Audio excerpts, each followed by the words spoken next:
वो तेज तेज कदम उठाती हुई तकरीबन भागती हुई सड़क क्रॉस कर रही थी कि एकदम उसका पैर जोर से रपटा और वो बुरी तरह से जमीन पर जा गिरी। हाथ में पकड़ी उसकी किताबें दूर जा गिरी।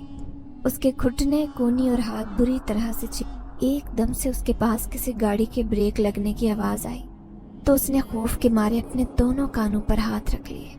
उसे लगा था कि ये उसकी जिंदगी का आखिरी दिन है। कई लम्हे गुजरने के बाद भी उसने अपनी आंखें खोलकर देखा तो उस वीरान सड़क पर उसे एक वैन को देखकर बहुत हैरत हुई। यहाँ तो दूर दूर तक किसी वैन का गुजर नहीं होता। यही वजह थी कि वो रोज ही ये वीरान सड़क पार करके अपने घर से तकरीबन भागती हुई निकलती और बीच में पड़ने वाला कब्रिस्तान क्रॉस करके दूसरी तरफ बनी हुई मेन रोड पर जाकर अपने कॉलेज जाने के लिए वैन पकड़ती थी। कोई प्राइवेट सोर्स लगवाने की उसकी हैसियत नहीं थी और पढ़ना उसका जुनून था। उसके अब्बा का नाम सरफराज था। वो 4 भाई थे। सरफराज सबसे बड़े थे और उन्होंने अपने तीनों छोटे भाइयों को एक अलग अलग कारोबार खोल कर दिए हुए थे, लेकिन सबसे चलता हुआ कारोबार सरफराज साहब का अपना ही था। सभी रिश्तेदारों की नजरें उनकी तरफ लगी हुई थी कि कब से किस तरह से उनका फायदा उठाया जाए। जब से अब्बा फोत हुए थे और उसके चचा लोगों ने उनको घर से बेघर कर दिया। उनके बाप के बनाए हुए लाखों रुपए के घर से निकालकर उस वीराने में बने हुए घर में ला फेंका था, जहां उसके वालिद हमेशा अपना फालतू साजो सामान और काट कबाड़ रखते थे। तब से उसका बस एक ही जुनून था कि वो आला तालीम याफ्ता होकर अपने चचाओं से अपने बाप का तरका वापस हासिल करे। उसके अब्बू को फोत हुए 5 साल होने वाले थे। उसे अब भी वो मनूस दिन याद था जब उसके अब्बा रोज की तरह बड़े तमाम से तैयार होकर अपने कपड़े की दुकान पर गए थे और जरा देर बाद ही एक एम्बुलेंस में उनकी मैयत घर आ गई थी। उन्हें बताया गया था कि अब्बा को हार्ट अटैक आया था। कोई नहीं जानता था कि आखिरी बार उनकी दुकान पर अफजल और अशरफ किस काम से गए थे। वो जहरीली चाय जो उन दोनों भाइयों ने अपने बड़े भाई को पिलाई थी, उसका इल्म सिर्फ उन दोनों को और खुदा को था। उसका एक भाई बचपन से ही जहनी तौर पर माजूर था। वो और उसकी बहन कोमल अपने माँ बाप की आंखों का तारा थे। दादी बार बार अब्बू को मजबूर करती कि वो दूसरी शादी कर ले ताकि उनके घर में एक सेहतमंद वारिस पैदा हो सके, लेकिन अब्बू हमेशा यही कहते थे कि मुझे अपनी बेटियों पर फख्र है और मैं नहीं चाहता कि मैं दूसरी शादी करके दुनिया को ये बताऊं कि बेटियां बेटों से कमतर हैं। क्या हुआ जो अल्लाह ने मुझे मेरा काम कारोबार संभालने के लिए बेटा नहीं दिया। मैं अपनी दोनों बेटियों को इस काबिल बनाऊंगा कि ये पढ़ लिख कर ना सिर्फ मेरा नाम रोशन करेंगी बल्कि मेरा कारोबार भी संभाल। बस इसी बात पर उनका उनके खानदान से हमेशा झगड़ा रहा। दादी उसकी माँ को जादूगरनी जैसे अलकाबाद से पुकारती थी और कहती थी कि जरूर अल्लाह ने इसको इसके गुनाहों की सजा इस दुनिया में दे दी है, इसको पागल बेटा देकर। उसकी अम्मी दादी की ये बातें सुनकर रो पड़ती थी और अब्बू से कहती थी कि आप अपनी अम्मी की बात मान जाएं, अभी तो उम्र भी है, दूसरी शादी कर लें ताकि आपके घर भी बेटा पैदा हो सके, वरना आपके रिश्तेदार मुझे हमेशा ताने देते रहेंगे। अब्बू अम्मी की ये बात सुनते और जोर से हंस पड़ते और कहते, सफिया बेगम, मुझसे इतनी बेजार हो गई हो कि मुझे दूसरी औरत को सौंपना चाहती हो। क्या मैं तुम्हें इतना बुरा लगता हूँ या तुम मेरे काम नहीं करना चाहती?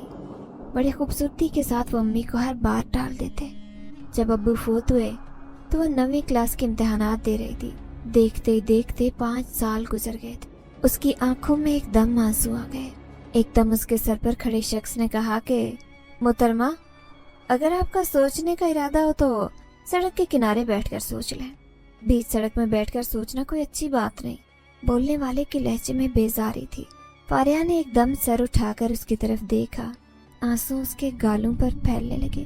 वो जोर जोर से पलक झपकाकर आंसू को पीछे करने की कोशिश करने लगी। उसने जल्दी से उठने की कोशिश की लेकिन लड़खड़ाकर वापस गिर गई क्योंकि उसके पाँव में शदीद मोच आ गई थी।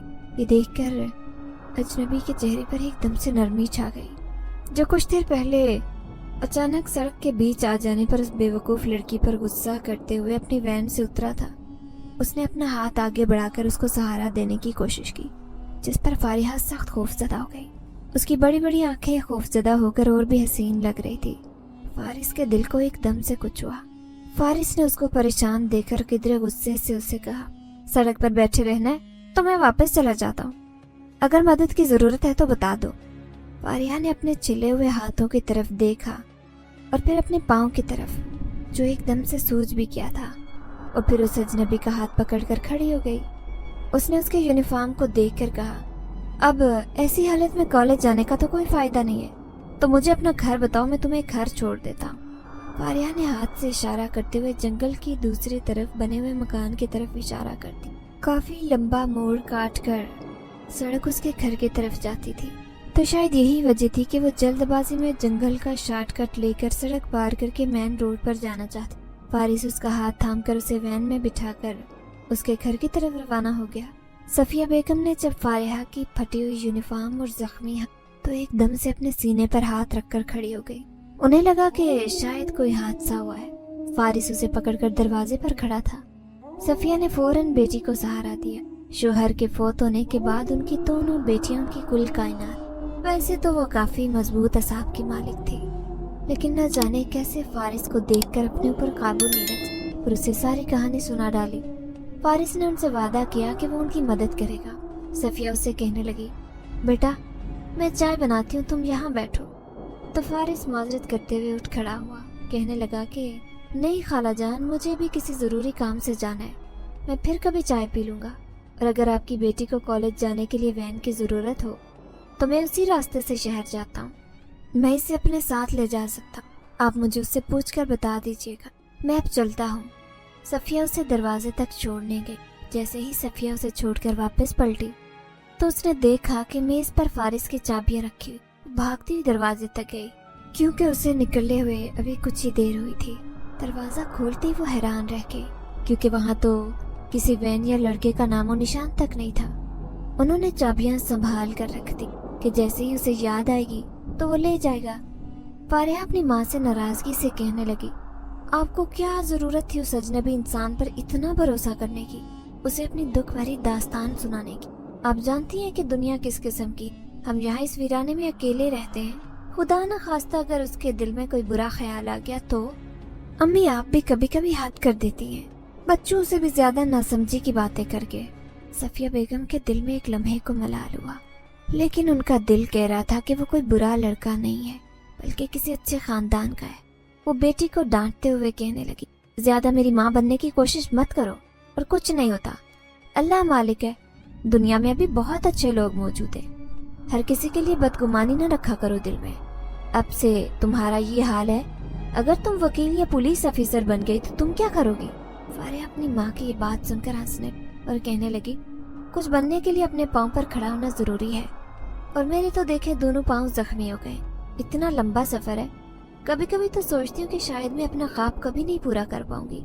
उसके लहजे में छुपी हुई गहरी उदासी को महसूस करके सफिया के दिल को कुछ। उन्होंने जाकर अपनी बेटी को अपने गले से लगा लिया, कहने लगी, फिक्र मत करो पागल लड़की, अल्लाह मालिक है, जिसने तुम लोगों को इस दुनिया में भेजा उसने तुम्हारा नसीब भी जरूर उतारा होगा, और मुझे यकीन है कि तुम्हारे नसीब की खुशियाँ तुम्हें मिलकर रहेंगी। ये सुनकर फारिया ने भी अपना सर हिला दिया। वो जानती थी कि उन माँ बेटी के पास सिवाय उम्मीद और अल्लाह पर यकीन के अलावा दूसरा कोई रास्ता नहीं है, इसलिए वो हमेशा अपनी हिम्मत को बनाए रखती। 2 रोज बाद सुबह के वक्त दरवाजे पर दस्तक हुई। दरवाजे पर फारिस खड़ा था। सफिया बेगम ने उसे अंदर बुला लिया और कहने लगी, बेटा कुछ देर रुको, तुम भी नाश्ता करके जाना। फारिस बिना कुछ कहे उनके साथ अंदर आ गया और गहरी नजर से घर का जायजा लेने लगा। सफिया बेगम नाश्ता बना रही थी, फारिया कॉलेज के लिए तैयार हो रही थी, कोमल भी अपने स्कूल के लिए तैयार होकर फिर रही थी। वो करीबी गांव के स्कूल जाती थी, सीधा रास्ता था और रास्ते में चंद लड़कियां मिल जाती तो सफर अच्छा गुजर जाता। उनका माजूर भाई अवैस भी सुबह सवेरे ही बेदार हो जाता, अपनी टूटी फूटी जुबान में माँ से कहता कि माँ जल्दी नाश्ता बना लो, मेरी बहनों ने स्कूल और कॉलेज जाना है। वो सारा दिन व्हील चेयर पर बैठकर दरवाजे में बैठा होता, अपनी बहनों का रास्ता देख। सफिया बेगम अपने बेटे की महरूमी की तरफ देखती और रो पड़ती, काश उनका बेटा भी दूसरों की तरह चल फिर सकता और अपना घर संभाल सकता, तो उन्हें इस तरह दुनिया से डरने की जरूरत नहीं। लेकिन वो बड़ी साबिर और शाकिर औरत कभी भी शिकायत का हर्फ जुबान पर नहीं लाती। फारिया जो यूनिफॉर्म पहने तेजी से बाहर की तरफ आ रही थी, उसने अभी चादर नहीं ली। एकदम से उसकी नजर फारिस पर पड़ी, वो भी उसको देख रहा था। फारिया एकदम कंफ्यूज हो। अम्मी ने किचन से आवाज लगाई, वो भाग कर अम्मी के पास गई। अंडे, पराठे और चाय, सादा सा नाश्ता था। उन सब ने मिलकर एक साथ नाश्ता किया और फिर फारिस फारिहा को अपने साथ लेकर घर से निकल खड़ा हुआ। फारिहा ने सोचा था शायद वो गांव की तरफ से आते हुए दूसरी लड़कियों को भी कॉलेज छोड़, लेकिन वो ये देखकर हैरान रह गई कि फारिस की वैन तो बिल्कुल खाली पड़ी है। उसने दरवाजा खोलकर उसे बैठने का इशारा किया और खुद ड्राइविंग सीट संभाल ली। सारा रास्ता खामोशी और सुकून से कटा। वो अपने दिल में न जाने क्या सोच रही थी। फारिस ने उसके जहन पर नजर डाली। उसके मुंतशिर ख्यालात देखकर मुस्कुरा उठा। वाकई वो लोग जिस हाल में अपनी जिंदगी गुजार रहे थे उन्हें इंसानों पर शक हो सकता था, लेकिन वो ये थोड़ी जानते थे कि उनकी मदद करने वाला कोई इंसान नहीं बल्कि एक जिनज़ादा फारिस है। उस जिनज़ादे की वैन में कॉलेज जाते हुए भी 5वां दिन था कि अचानक उनके सर पर एक कयामत टूट पड़ी। अवैस को सफिया बेगम घर में अकेला छोड़कर जरूरी सौदा सल्फ लाने के लिए करीबी बाजार गई थी। जब वापस लौटी तो घर का ताला टूटा हुआ था। जो थोड़ा बहुत कीमती सामान था घर में वो सब चोरी हो चुका था और जाते जाते उन्होंने मासूम अवैस के सर पर ना जाने क्या चीज मारी थी कि सफिया जब घर पहुंची तो वो तकरीबन खत्म हो चुका था। ममता की मारी सफिया बेगम रोड पर इधर उधर भागकर सवारी की तलाश करने लगी, लेकिन कोई भी सवारी नहीं मिल सकी। खून तेजी से बह रहा था। सफिया बेगम रोते हुए अपने खुदा से फरियाद कर रही थी कि या अल्लाह तू ही हमारी मदद कर, तेरे सिवा तो हमारा कोई भी नहीं है, भेज दे किसी को नेकी का फरिश्ता बनाकर। एक माँ की फरियाद थी या फिर फारिस का दिल सफिया बेगम के साथ जुड़ चुका। उस वक्त उस जगह से काफी दूर मौजूद था। जैसे ही उसे एहसास हुआ कि उस घर में कुछ ठीक नहीं है वो फौरन वहां पर पहुंच। उसने फौरन सफिया और अवैस को अपने साथ उसी पुरस्रार वैन में बिठाया। उसका रुख करीबी शहर के बड़े हॉस्पिटल की तरफ था। जब वो अवैस को इमरजेंसी में लेकर पहुंचा तो डॉक्टर ने वही कहा कि ये पुलिस केस है, हम इसे नहीं ले सकते। सफिया बेगम के तो हाथ पांव कांप रहे और वो डॉक्टरों के सामने हाथ जोड़ रही थी कि ये मेरा इकलौता बेटा है और पहले ही बहुत सी मुश्किलों में है, खुदा के लिए इसे हॉस्पिटल में दाखिल करवा लो। मगर डॉक्टर अपना कोट छुड़वाता हुआ वहां से चल दिया। फारिस ये देखकर अपने पर काबू नहीं रख सका और फौरन बिजली किसी तेजी से जाकर डॉक्टर के सामने खड़ा हुआ और फौरन उसका गिरेबान पकड़ लिया। एक लम्हे के लिए डॉक्टर डर गया। फिर जब उसने देखा कि ये तो वही लड़का है जो उस औरत के साथ आया है तो लापरवाही से अपना कॉलर छुड़ाकर आगे बढ़ने लगा, लेकिन यहाँ उसने गलती कर दी। फारिस ने अपना हाथ लंबा करके उसे गर्दन से पकड़कर जमीन से ऊपर उठा लिया। फारिस की आंखों की रंगत तब्दील हो चुकी थी और उसका खूबसूरत चेहरा काफी बिगड़कर भयानक हो चुका था। ये देखकर डॉक्टर की चीखें निकलना शुरू हो गई। उसके इर्द गिर्द के लोगों ने भी ये मंजर देखा, लेकिन बस फारिस की बदली हुई शक्ल नहीं देख सके। डॉक्टर अब मिन्नतों पर उतर आया। वो फारिस से कहने लगा, खुदा के लिए मुझे छोड़ दो, मैं अभी तुम्हारे मरीज को इमरजेंसी में दाखिल करता हूँ और इसका अच्छा इलाज करूंगा। सफिया बेगम भी भागते हुए फारिस के पास पहुंची और उससे कहने लगी, बेटा इन्हें छोड़ दो। फारिस ने सफिया बेगम के कहने पर उन्हें छोड़ दिया। डॉक्टर बहुत खौफजदा था और बुरी तरह से खांस रहा था। उसने फौरन वार्ड बॉय को आवाज लगाई कि पेशेंट को इमरजेंसी में ले आओ। फारिया की छुट्टी का वक्त भी हो गया था। हॉस्पिटल की फॉर्मेलिटी पूरी करते ही फारिस सफिया को बताकर फारिया और कोमल को लेने चला गया। चंद लम्हे बाद वो कॉलेज के सामने खड़ा था और फिर कोमल को लेने के लिए उसके स्कूल की तरफ निकल गया। उन दोनों बहनों को फिलहाल बताना नहीं चाह रहा था।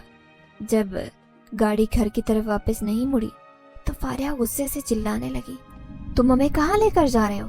गाड़ी फौरन रोक दो वरना मुझसे बुरा कोई नहीं होगा। वो अगली सीट पर बैठी थी। उसने फारिस के हाथों पर अपने नाजुक हाथों से मुक्के मारना शुरू कर दी।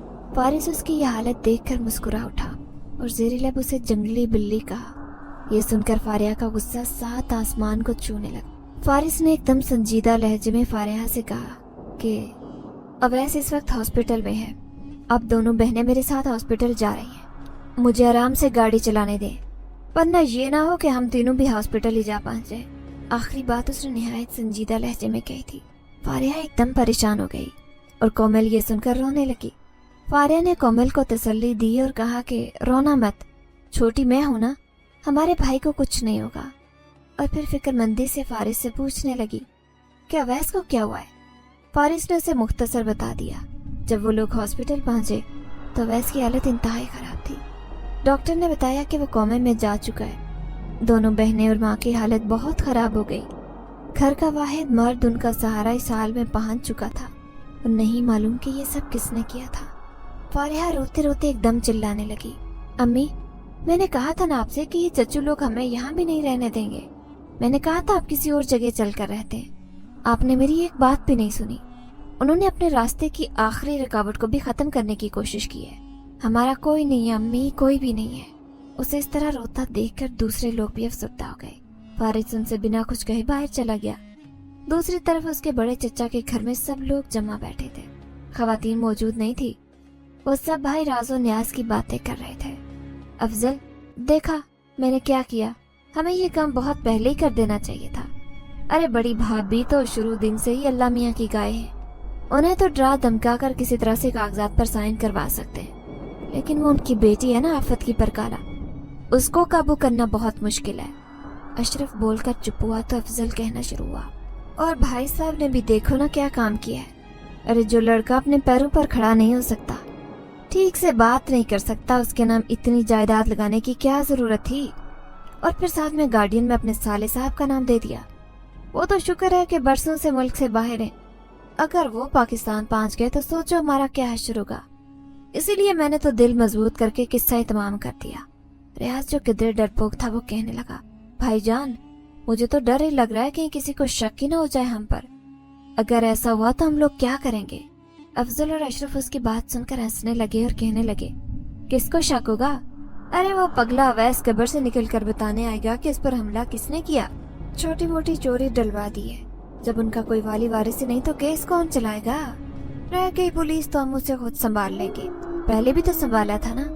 2-4 लाख रुपए पुलिस के मुंह में डालेंगे और पुलिस चुप होकर बैठ जाएगी। तुम फिक्र मत करो, तुम सिर्फ खाने पर ध्यान दो और खा खा कर हाथी बन जाओ। अफजल ने रियाज के कंधे पर हाथ मारकर हंसते हुए कहा। वो तीनों इस बात से बेखबर थे कि उनके अलावा इस कमरे में कोई मौजूद। फारिस चलता हुआ बिल्कुल उनके सर पर पहुंच गया। उसने अफजल और अशरफ की गुद्दी में खींच कर थप्पड़ मारा। इतना भारी हाथ उन्हें जिंदगी में कभी नहीं पड़ा था। दोनों अपनी गर्दन पकड़कर सोफे पर लोटपोट हो गए। रियाज इधर उधर देखकर खौफजदा अंदाज में चिल्लाने लगा, कौन है यहाँ? अरे भाई, मैंने तो कुछ नहीं किया, जो भी किया इन दोनों ने किया है। और ये कहकर जैसे ही उसने वहां से भागने की कोशिश की, फारिस ने उसकी टांग में खींचकर उसे नीचे गिरा दी और उसके सीने पर अपना एक पांव रखकर खड़ा हो गया। वो तीनों इसी सलूक के लायक थे, लेकिन फारिस उन्हें मारना नहीं चाहता था, बल्कि उनको सबक सिखाना चाहता था। इसीलिए वहां से वापस चला गया। कई रोज बाद हॉस्पिटल में अफजल और अशरफ दुनिया को दिखाने के लिए आए और अफजल बेवा भाभी से कहने लगे, भाभी, जब से भाई फोत हुए और आप और आपकी बेटी मनमानी करने लग गई है। पहले तो खानदानी घर छोड़कर वीराने में जाकर घर बसा लिया, फिर न जाने कौन घर आने लग गया, और अब जाने किस पर अपनी बड़ास निकालने के लिए फूल जैसे मासूम बच्चे को इतनी तकलीफ देती। वो तो पहले ही किसी गिनती में नहीं था, अब तो आसरा ही खत्म समझो। अरे कोई मुश्किल आती है तो घर वालों को बताते हैं कि बाहर वालों को। हमारे यतीम भतीजे भतीजी आज इस हाल में सिर्फ आपकी वजह से हैं। आपने जिंदगी भर अपनी अना में हमारे भाई को हमसे दूर करने की कोशिश की। अगर वो अम्मी की बात मान लेते तो आज उनका भी वारिस होता। खैर, ये वक्त नहीं है पुराने गिले शिकवे करने का। हम तो इसलिए आए कि अगर आपको किसी किस्म की कोई मदद चाहिए तो हमें बताएं, हम हाजिर हैं। अफजल सारे तंज के तीर भाभी पर चलाकर खामोश हुआ तो अशरफ कमीन की हंसी हंसते हुए कहने लगा, भाभी, बुरा मत मानना, मगर इंसान को उसकी नीयत का फल मिलता है। हमारी अम्मा भी भाई के लिए ऐसे ही परेशान रही, सारी उम्र जैसे अब आप खड़ी हैं। फारे उनकी बकवास सुनकर थक गई थी, इसलिए जैसे ही उसने कुछ बोलना चाहा, सफिया बेगम ने उसको बाजू में लेकर खामोश रहने का इशारा किया और फिर जब्त के साथ अपने देवरों से कहने लगी, भाई साहब, आप लोग आए, आपका बहुत शुक्रिया, मगर मुझे और मेरे यतीम बच्चों को किसी की मदद की जरूरत नहीं है। बाज़ औक़ात अपनों में गैर होते हैं और गैरों में अपने मिल जाते हैं। जिस खुदा ने जिंदगी दी है वही हिफाजत फरमाएगा। जो रात कब्र के अंदर आनी है उसको कोई नहीं रोक सकता। जब तक नसीब में जिंदा रहना लिखा है, इंसान जिंदा रहता है। अगर मुझे किसी किस्म की मदद चाहिए होगी तो मैं आपसे कह दूंगी। अब आप यहाँ से जा सकते हैं। डॉक्टर ने राहदारी में रश लगाने से मना किया है। फारिस जो वेटिंग रूम में कुर्सी पर बैठा हुआ था, उनकी सारी बातें खामोशी से सुन रहा था। जैसे ही उन दोनों ने कुछ कहने की कोशिश की, फारिस जारिहाना अंदाज से चलता हुआ उनके नजदीक होने लगा। फारिस के तेवर देखकर अफजल और अशरफ चुपचाप वहां से खसक गए। फारिस दिल ही दिल में अफसोस कर रहा था कि ये इंसान किस कदर इंसानियत से गिर चुके हैं। खुदा ने इन्हें अशरफुल मखलूकात बनाया है, मगर इनकी हरकतें तो जानवरों से भी बदतर हैं। उसी रोज रात को वैस चुपके से दुनिया से रुखसत हो गया। उन माँ बेटी पर ये रात क़यामत बनकर टूटी थी। सारे इंतजामात फारिस के हाथ में थे। कुछ रिश्तेदार भी रस्मन शरीक हुए, लेकिन उनकी नज़रों में फारिस के लिए शक और शुबा था। उन्हें लगता था कि फारिहा का आशिक मददगार बनकर उनके साथ रह रहा है। दुनिया दिखाने के लिए उनके चचा और उनकी बेगमात भी रोते धोते आए और फिर ज़रा देर में अपने घरों को वापस लौट गए। फारिहा का दिल बुरी तरह से उठ चुका था। वो माँ से जिद करने लगी कि अम्मी, मुझे अब यहाँ नहीं रहना, हमें कहीं और ले चलें। इस शहर ने हमारा सब कुछ छीन लिया है। यहाँ की फिजा में घुटन महसूस होती है। ये नो कि आप एक बार फिर अपनी औलाद से महरूम कर दी जाए। इस बार तो कोई रोने वाला भी नहीं बचेगा। अपनी माँ की गोद में सर रख कर बच्चों की तरह फूट फूट कर रोने लगी। अब फारिस की बर्दाश्त का पैमाना ख़त्म हो चुका था। उसने सफिया बेगम को ज़हनी तौर पर तैयार किया कि वो उनके साथ चलकर उनके घर में रहे। वो यहाँ पर अपने उस्ताद साहब के ज़रूरी काम के लिए आया था, जो अब पूरा हो चुका है, इसीलिए वापस तो जाना ही था। लेकिन वो उन बेसहारा औरतों को रिश्तेदारों के रहम करम पर छोड़ जाने का रिस्क नहीं ले सकता था। वो नहीं चाहता था कि वो लोग भी अपनी ज़िंदगी दांव पर लगा दें। उसे फारिहा की सूरत में अपनी ज़िंदगी नजर आती थी। वो पहली नज़र में ही उसे भूली भाली लड़की को अपना दिल दे चुका था। तब से अब तक हालात ऐसे नहीं रहे थे कि वो फारिहा से कुछ भी कह सुन सके। कहते हैं कि वक्त हर जख्म का मरहम है। अवैस के फोत होने के 10 दिन बाद वो अपना मुख्तसर सामान बांधकर उस शहर नामुराद से कूच करने के लिए तैयार थे। फारिस अब उन्हें कराची लेकर चला आया। वो चाहता था कि फारिहा अपनी तालीम मुकम्मल कर ले और जो ख्वाब उसने बाबा की ज़िंदगी में देखा था वो उसे पूरा कर ले। उसने अपनी कुव्वत इस्तेमाल करके बआसानी फारिया का एडमिशन लॉ कॉलेज में करवा दिया। वो एक महफूज इलाके में अच्छी जगह पर रह रही थी। फारिस कभी कभार उनसे मिलने चला जाता। ये नहीं था कि फारिस ने फारिहा और उसकी माँ के मुजरिमों को माफ़ कर दिया था, बल्कि वो सही वक्त की तलाश में था। वो चाहता था कि वो उसके चचों को ऐसी इबरतनाक सजा दे कि फिर कोई किसी यतीम के ऊपर जुल्म न कर सके। अब तक फारिहा उसकी हकीकत से वाकिफ नहीं हुई थी। एक रोज अचानक लाइट चली गई। फारिस, जो न जाने कब से बैठा हुआ फारिहा को देखकर दिल थामे हुए था, उसके दिल में अजीब शरारत उमड़ी। उसने फारिहा को डराने की सोची। जैसे ही फारिहा इमरजेंसी लाइट जलाकर अपनी कुर्सी पर बैठकर नोटिस बनाने लगती, फारिस एकदम से लाइट बंद कर देता, बजाय इसके कि फारिहा डरकर चीखें मारती। फारिहा को सख्त गुस्सा आया।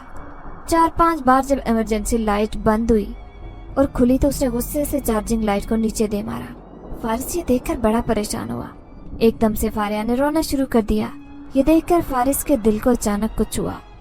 वो एकदम से फारिहा के सामने खड़ा हो गया।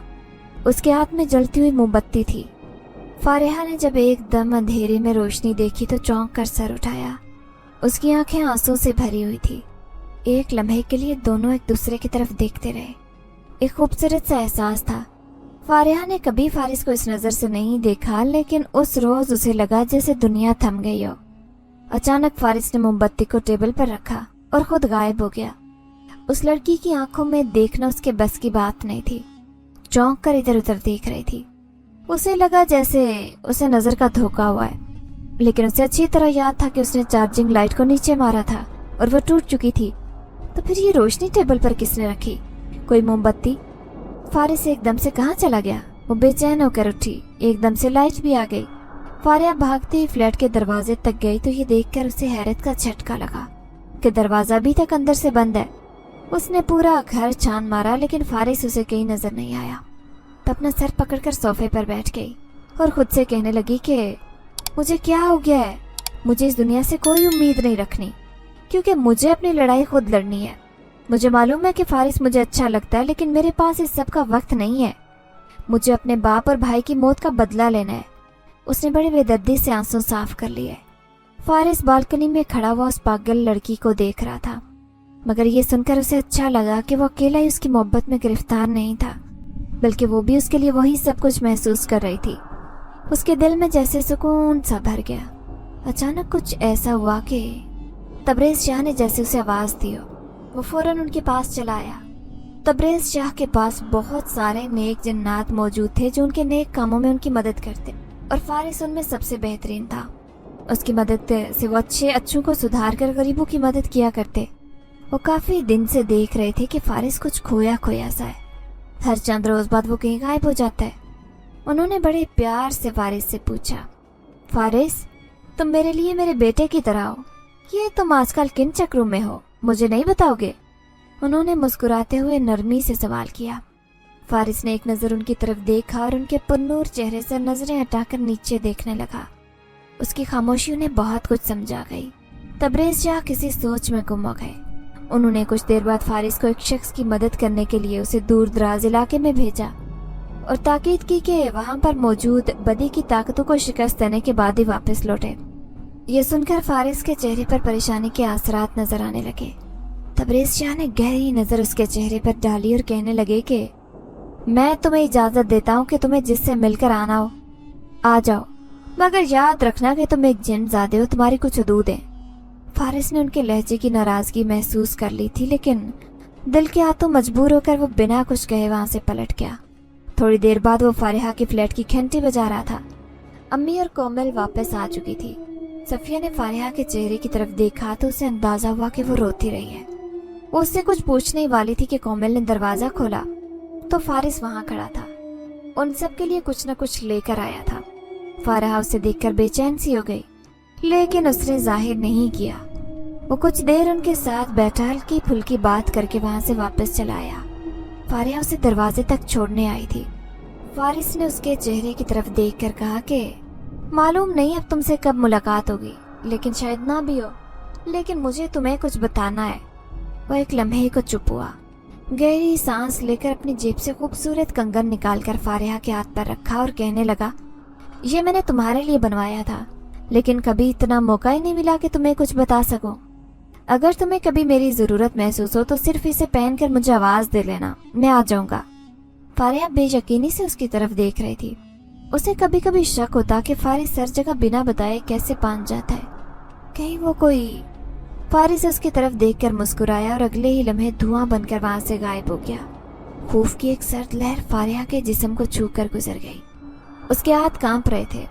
مطلب فارس انسان نہیں تھا، کچھ دیر پہلے ہونے والا واقعہ حقیقت تھا۔ وہ کب سے فارس کے ساتھ رابطے میں تھے اور انہیں شک تک نہیں ہوا۔ کافی دیر گزر گئی۔ جب فارحہ اندر نہیں پہنچی تو کومل اسے دیکھنے کے لیے نکلی۔ وہ دروازے میں بے ہوش پڑی تھی۔ کومل نے ڈر کر ماں کو آوازیں لگانا شروع کر دی۔ صفیہ بیگم دوڑ کر چلی آئی۔ وہ دونوں اسے اٹھا کر اندر لے آئی۔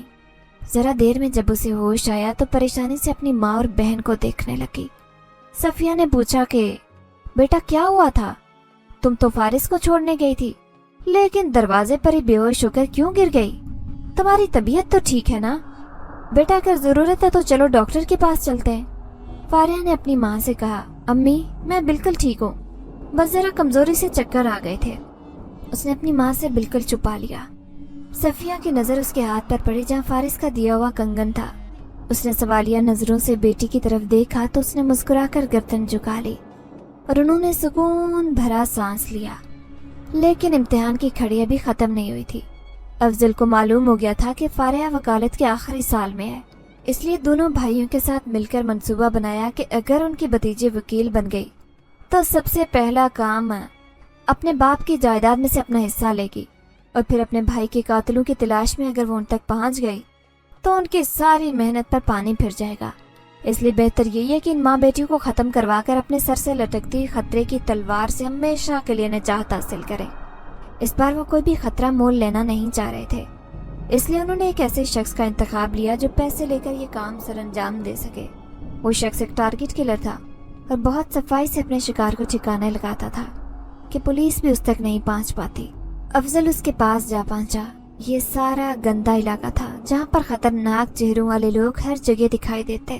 کرائے کے اس قاتل کا نام حشمت دادا تھا، جس کی دہشت سے نہ صرف پولیس کانپتی تھی بلکہ اس کے ہم پیشہ لوگ بھی اس کے نام سے دور بھاگتے تھے۔ جیسے ہی افضل بتائی ہوئی جگہ پر پہنچا تو وہاں پر حشمت دادا کا ایک کارندہ موجود تھا۔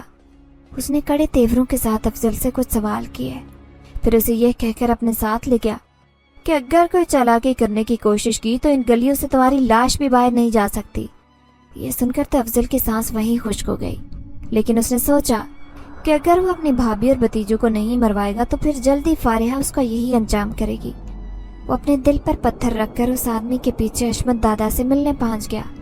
वो एक बड़ी सी इमारत में रहता था। उसके दरवाजे पर खड़े हुए मुहाफिजों के हाथों में जदीद असलहा देखकर अफजल खासा मरूब हो चुका था। उसे एक बड़े से कमरे में इंतजार के लिए बिठाया गया। थोड़ी देर बाद किराए का कातिल हशमत दादा जब वहां आया तो अफजल उसे देखकर कांपने लगा। उसके चेहरे पर जा बजा जख्मों के निशान थे। वो अपने चेहरे से बहुत खतरनाक और खूनख्वार इंसान लग रहा था। अफजल ने नोटों से भरा हुआ सूटकेस उसके सामने रखा और साथ ही अपनी भाभी और भतीजियों की तस्वीरें भी पैसों के ऊपर रख दी। उस शख्स ने बिना बात किए तस्वीरें उठाई और देखकर कहने लगा, ये कौन है और तुम्हारी औरतों से क्या दुश्मनी है? अफजल ने कहा कि मेरे भाई भी हादसाती तौर पर फोत हो गए थे, लेकिन जाते जाते अपना सब कुछ बेटी और बीवी के नाम कर गए। अब मेरी भाभी हमें कानूनी कार्रवाई की धमकी दे रही है। इससे पहले कि वो हमें घर से बेघर करे, मैं चाहता हूँ कि वो अपने असली घर जा पहुंचे। हशमत दादा ने हंसते हुए कहा कि बड़े जालिम हो, भाई के मरने के बाद बजाय भाई के बच्चों और बीवी पे सर पर हाथ रखने के तुम उन्हें दुनिया से ही उठा रहे हो। इसका मतलब तो साफ है कि तुम्हें खून के रिश्तों से ज्यादा कागजों से प्यार है। खैर, तुम्हारा काम हो जाएगा, लेकिन याद रखना कि काम होते ही बाकी की रकम पहुंच जानी चाहिए, और अगर पुलिस का मामला बना तो मैं साफ तुम्हारा नाम ले दूंगा। सुनकर अफजल ने उसे कहा कि ठीक है, तुम्हें तुम्हारे पैसे मिल जाएंगे, लेकिन ये काम जल्द से जल्द होना चाहिए। हशमत दादा ने मुस्कुराकर सर हिलाया और उसे जाने का इशारा किया। अफजल वहां से निकला तो खुद को हल्का फुल्का महसूस कर रहा था। दिल ही दिल में भाई से कहने लगा, भाई अगर प्यार से मान जाते तो आज ये नौबत ना आती। खैर, आप अपनी फैमिली को याद करते होंगे, अब पूरी फैमिली एक ही जगह पहुंच जाएगी तो बच्चे भी खुश हो जाएंगे और आप भी। वो अपनी बात से खुद ही लुत्फ उठा रहा था। फारिहा का दिल अजीब से अंदाज में घबरा रहा था। अब उसे खुद ब खुद यूं महसूस हो रहा था जैसे कोमल और अम्मी किसी परेशानी में हों। जैसे ही उसके लेक्चर खत्म हुए वो फौरन घर की तरफ भागी। रास्ते में वो बार बार अम्मी और कोमल के नंबर पर फोन भी करती जा रही थी, लेकिन दोनों में से कोई भी फोन नहीं उठा रहा था। जैसे ही वो अपनी बिल्डिंग पर पहुंची तो ये देखकर चौंक गई कि गार्ड की कुर्सी खाली थी और सिक्योरिटी का कोई दूसरा एहलकार भी नजर नहीं आ रहा था। उसका फ्लैट सबसे आखिर में बना हुआ था। वो दिल ही दिल में खुदा को याद करती हुई अपने फ्लैट की तरफ भागी। अम्मी, कहाँ है आप? कोमल, कहाँ हो तुम? देखो, अगर ये कोई मजाक है तो ये बहुत बुरा मजाक है। मैं कब से कॉलें कर रही हूँ, कॉलें क्यों नहीं उठाते आप लोग? जैसे ही उसने अम्मी के बेडरूम का दरवाजा खोला तो वो एकदम धक से रह गई। कोमल और अम्मी के हाथ पांव बंधे हुए थे और वो बहुत बुरी हालत में जमीन पर पड़ी थी। यूं लग रहा था जैसे उनके साथ मारपीट की गई हो। एकदम उसकी नजर सोफे पर बैठे हुए खतरनाक चेहरे वाले इंसान पर पड़ी, जिसके चेहरे पर बड़ी पुरसुकून सी मुस्कुराहट थी। फारिहा का दिल एकदम गुस्से से भर गया। वो गुर्राती उस शख्स की तरफ बढ़ी और कहने लगी कि कौन हो तुम और तुम्हारी हिम्मत कैसे हुई मेरी माँ और बहन को हाथ लगाने की? मैं अभी पुलिस को कॉल करती हूँ। एक बार अगर तुम अंदर चले गए तो तुम्हें वापस बाहर आना नसीब नहीं होगा। तुम्हारे ऊपर इतने मुकदमात दाखिल करवाऊंगी कि तुम सोच भी नहीं सकते। वो इंसान फारिहा की बातें सुनकर बुरी तरह से हंसने लगा और कहने लगा, पुलिस तो आएगी मगर तुम तीनों की लाशें उठाने के लिए। तुम लोगों को अलग अलग मारने का दिल नहीं कर रहा, इसीलिए तुम्हारा इंतजार कर रहा था कि तुम तीनों को एक ही साथ रुखसत करूं, ताकि रास्ते में अगर तुम लोगों को एक किसी चीज की जरूरत पड़े तो कम से कम एक दूसरे की मदद भी कर सको। वो अपनी बात पूरी करके खुद ही हंसने लगा। फारिहा ने कोमल और अम्मी की तरफ देखा। वो दोनों जाने कब से रो रही थी। फारिहा ने आखिरी कोशिश के तौर पर उस शख्स से बात करने की कोशिश की और कहा कि देखो, तुम जो कोई भी हो, तुम्हें जिसने भी भेजा है, मेरी बात सुनो। हम लोगों के पास कुछ भी नहीं है, हमें मार के तुम्हें क्या हासिल हो जाएगा? हाँ, अगर तुम हमारी जान ना लेने का वादा करो तो मैं भी तुमसे वादा करती हूँ कि जैसे ही मेरी प्रॉपर्टी पर से कब्जा खत्म होगा मैं तुम्हें माकूल रकम अदा कर दूंगी। फारिहा के चेहरे पर परेशानी फैली थी। वो शख्स उठकर खड़ा हो गया और हंसते हुए कहने लगा, देखो लड़की, तुम्हारी जितनी उम्र है ना उतना मेरा तजुर्बा है। बिलफर्ज अगर मैं तुम्हें छोड़ भी दूं तो मेरी जगह कोई और आ जाएगा तुम्हें जान से मारने। रह गई बात तुम्हारी जायदाद की, तो इस मुल्क में हकदार को उसका हक नहीं मिलता और ना ही कभी मुजरिम को सजा मिलती है। और सबसे जरूरी बात यह कि मैं तुम्हें मारने के लिए डील कर चुका हूँ। मेरा ये रिकॉर्ड है कि मैंने हमेशा अपनी डील पूरी की है। उसने अपने हाथ में पकड़े हुए खतरनाक हथियार से उसकी तरफ इशारा किया। उसके हाथ में पकड़ा हुआ उसका बैग नीचे गिर गया। एकदम उसकी नजर अपने हाथ में पहने कंगन पर पड़ी तो उसे लगा जैसे कंगन चमक रहा है। ایک دم سے اس نے فارس کو یاد کیا اور اپنے کنگن کو غور سے دیکھنے لگی تو اسے فارس کا چہرہ نظر آیا۔ فارحہ کے دل کو ایک دم سے تسلی ہوئی کہ اب کچھ بھی ہو جائے مگر یہ شخص ان کو نقصان نہیں پہنچا سکے گا۔ اس نے نظروں ہی نظروں میں ماں اور بہن کو پرسکون رہنے کا اشارہ کیا اور جا کر ان کے قریب بیٹھ گئی۔ ایک دم سے کمرے میں لگا ہوا بلب زوردار چھناکے سے ٹوٹ کر بکھر گیا۔ حشمت حیرانگی سے بلب کی طرف دیکھنے لگا۔ کمرے میں تیز روشنی پھیل چکی تھی۔ کوئی وجود ہوا سے تیز گھومتا ایک دم جا کر حشمت دادا سے ٹکرا گیا۔ اگر کوئی اور وقت ہوتا تو وہ بھی ڈر جاتی، لیکن اب اس کی زندگی کی ضمانت یہی چیز دے سکتی تھی۔ حشمت دادا کے ہاتھ میں پکڑا ہوا ہتھیار دور جا گرا۔ فارس آج اپنی اصلی شکل میں آیا تھا۔ اس کی طرف دیکھ کر کومل اور صفیہ بیگم کی چیخیں نکل گئی۔ اس کا قد اتنا لمبا تھا کہ گردن اٹھا کر اس کی طرف دیکھتے ہوئے گردن میں درد ہو رہا تھا۔ اس کے چہرے پر اس کی آنکھیں آگ جیسے انگاروں کی طرح تھی۔ اس کے ہاتھ اتنے لمبے ہو چکے تھے کہ اس نے ڈر سے بھاگتے ہوئے حشمت دادا کو باہر کے دروازے سے کھینچ کر کمرے کے فرش پر دے مارا۔ خوفناک چہرہ، بگڑے ہوئے نقوش، ایسا لگ رہا تھا جیسے کوئی بہت بڑی عفریت بے قابو ہو گئی ہو۔ اس کی آواز ایسی تھی جیسے کوئی خوفناک جانور۔ حشمت دادا کی چیخیں آسمان کو چھو رہی تھی۔ چند لمحے پہلے والا حشمت اب کہیں نظر نہیں آ رہا تھا۔ وہ دونوں ہاتھ جوڑ کر چیخ چیخ کر رو رہا تھا اور کہہ رہا تھا، مجھے معاف کر دو، میں یہاں سے چلا جاتا ہوں اور آئندہ کبھی ایسا کام نہیں کروں گا۔ مجھ سے غلطی ہو گئی ہے، مجھے معاف کر دو۔ کومل نے ڈر کے مارے اپنا چہرہ اپنے دونوں ہاتھوں میں چھپا رکھا تھا۔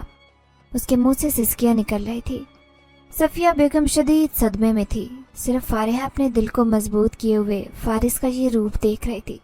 فارس نے پلٹ کر فارحہ کی طرف دیکھا اور اس کے چہرے کے تاثرات پتھر کی طرح جم گئے۔ کوئی اور وقت ہوتا تو شاید فارحہ کا دل پھٹ جاتا، لیکن اپنی ماں اور بہن کی زندگی بچانے کے لیے اس نے خود فارس کی مدد مانگی تھی۔ اب حشمت فارس کے پیروں سے لپٹا ہوا تھا، بار بار معافی مانگ رہا تھا۔ فارس نے ایک زوردار دھاڑ ماری اور اپنا ہاتھی جتنا پاؤں حشمت کے سینے پر دے مارا۔ بار بار مارتا رہا۔ حشمت بری طرح کچلا گیا تھا، جیسے اس کے اوپر کوئی بہت بڑا پتھر گر گیا ہو۔ اس کا غیر انسانی روپ دیکھ کر فارحہ صدمے میں تھی۔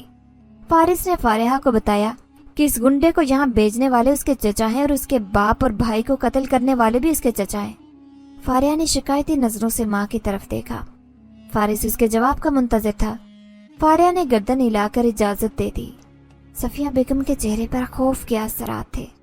وہ جانتی تھی کہ فارس کیا کرنے گیا ہے۔ افضل اپنے کمرے میں بیٹھ کر ٹی وی دیکھ رہا تھا۔ اس نے اپنی بیوی اور بچوں کو جان بوجھ کر شاپنگ کے لیے بھیج دیا تھا تاکہ حشمت دادا جب اس کو کال کرے تو کسی کو یہ شک نہ ہو کہ اپنے بھائی کی فیملی کو ختم کروانے میں افضل کا کوئی ہاتھ ہے۔ ایک دم سے دیوار پھٹی اور اس میں سے ایک بہت بڑا ہاتھ نکل کر باہر آ گیا جو افضل کو پکڑنے لگا۔ افضل یہ دیکھ کر کمرے سے باہر بھاگنے کی کوشش کرنے لگا، لیکن وہاں سے چاروں طرف سے بہت سارے ہاتھ نکل کر باہر آ گئے جو اس کا گلا دبوچ رہے تھے۔ ایک دم سے وہاں کمرے میں زوردار دھماکہ ہوا اور دیوار کے اندر سے ایک عجیب الخلقت انسان نکل کر باہر آیا۔ افضل کی چیخیں پورے کمرے میں گونج رہی تھی۔ فارس نے ایک لمحے کا بھی وقت نہیں دیا۔ پہلے چھت پر لگا ہوا فانوس افضل کے سر پر گرا، پھر کمرے کے شارٹ سرکٹ کی وجہ سے اس میں آگ بھڑک اٹھی۔ وہ زندہ ہی شعلوں میں جل رہا تھا۔ ایک دم اسے محسوس ہوا کہ جیسے اس کا بڑا بھائی اور اویس اس کے کمرے میں موجود ہے اور اسے اس حالت میں دیکھ کر زور سے کہہ کے لگا کر ہنس رہے ہیں۔ افضل اپنے دونوں ہاتھ جوڑتا ہوا بھائی کے قدموں میں گر گیا، لیکن اب بہت دیر ہو چکی تھی۔